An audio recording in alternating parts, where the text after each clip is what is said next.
in 1896, at the Democratic Convention, William Jennings Bryan gave his famous Cross of Gold speech. In this speech, Bryan supported bimetallism or the Free Silver movement and declared he would not be crucified upon a cross of gold. At this convention, Bryan was nominated as the Democratic presidential candidate for the election of 1896. The presidency of William Jennings Bryan began with Bryan's complete support for the women's suffrage movement. This created a wave of speculation towards Bryan's capabilities of leading the United States through developing times. By 1899, women made up 47% of the working labor force. Another improvement by Bryan's presidency was the increase in American exportation rates, eventually beating other competitors such as China and Spain. Such increase in trade allowed the United States to initiate its agriculturalization as Americans moved into the central and southern states of the U.S. The most essential factor of William Jennings Bryan's presidency was his will to cease all imperialistic actions by the U.S. His imperialistic opposition allowed other countries to develop more fluently.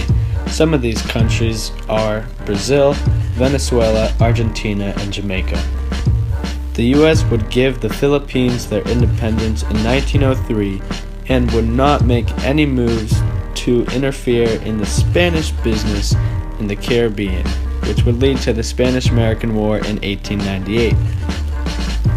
The world and the American population soon realized Bryan's presidency had terminated the depleted imperialistic ideology of the United States. These decisions dictated the U.S.'s role in the Intercontinental War, yet it allowed a pacifist United States to develop and evolve as a narrow-minded kind. After the assassination of the Archduke of Austria-Hungary, Franz Ferdinand, the Intercontinental War from 1916 to 1923 broke out between the Axis powers, Germany, Hungary, and the Ottoman Empire, and the Allied powers, Britain, Russia, and Italy. The agricultural and pacifist United States did not enter the war, but they did supply British forces with food, water, and medicine. It was not enough because Germany and the Central Forces defeated Britain and the Allied forces. France was conquered by Germany and taken as a part of the German Empire. France signed the peace treaty in Spain, ending the Intercontinental War in 1923. In 1944, France revolted against the German regime, putting the German Empire in the Civil War. Great Britain, the United States, and the Soviet Union helped the French to regain their independence in the Second Intercontinental War. Japan sided with Germany and invaded the United States, striking Los Angeles and San Francisco. These cities were bombed to ashes, but luckily, Canada and Mexico helped the United States drive out Japanese forces before it was too late. In the years after the Second Intercontinental War, the United States fell in debt, which led to the search for a solution for such economic threat. Such mindset led the American intellect into experimenting new methods of fermenting instead of lamenting, thus presenting the desire of reinventing with the massive production of hemp. During the 1960s, hemp became the essential potential in the American economy, leading to an exponential decrease in the unemployment rate of an all-time low of 2%. The agricultural acquisition of hemp became the admission of cannabis into the American society. Its clinical recognition arrived in the late 1990s. The legalization of marijuana impacted multiple areas regarding commerce and everyday activities.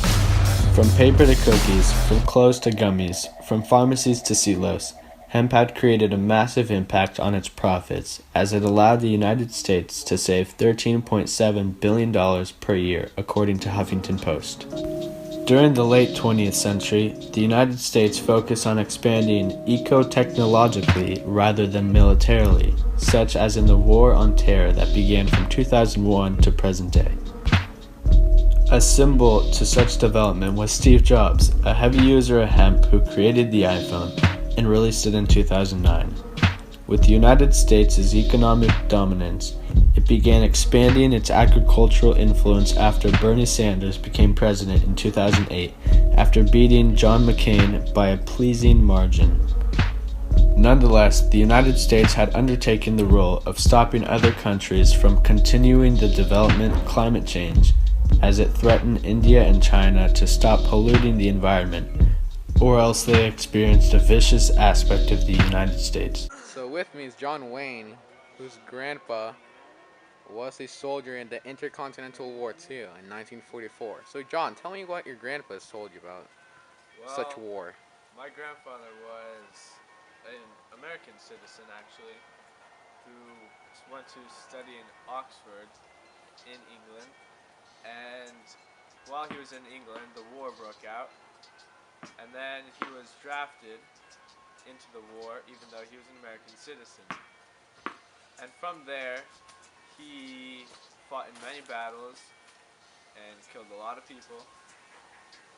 And one story that stands out was when he and a few of his friends were alone and in a tank, and they had to fight against an army of 300 German soldiers by themselves. When was this? This was in 1945.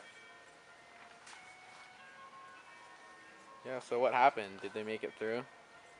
Did they survive? My grandfather was the only one who survived. How did he survive? He survived by climbing through the bottom of the tank and burying himself in the mud underneath the tank. And then the next morning, he had to sleep there throughout the whole night, and the next morning, the Americans, the British soldiers, came and rescued him. Was your grandfather in the Battle of Normandy? Yes, he was. Did he tell you about his experience in the battle? Yes. Tell me, what was his experience in the battle? He had a traumatic experience because it was such a bloody battle.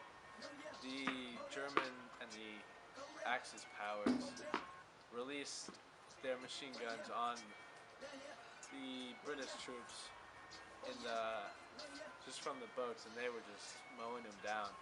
And so my grandfather was part of that, but he survived. How did he survive? He survived by being a little bitch and staying behind and not really fighting, just letting his friends die.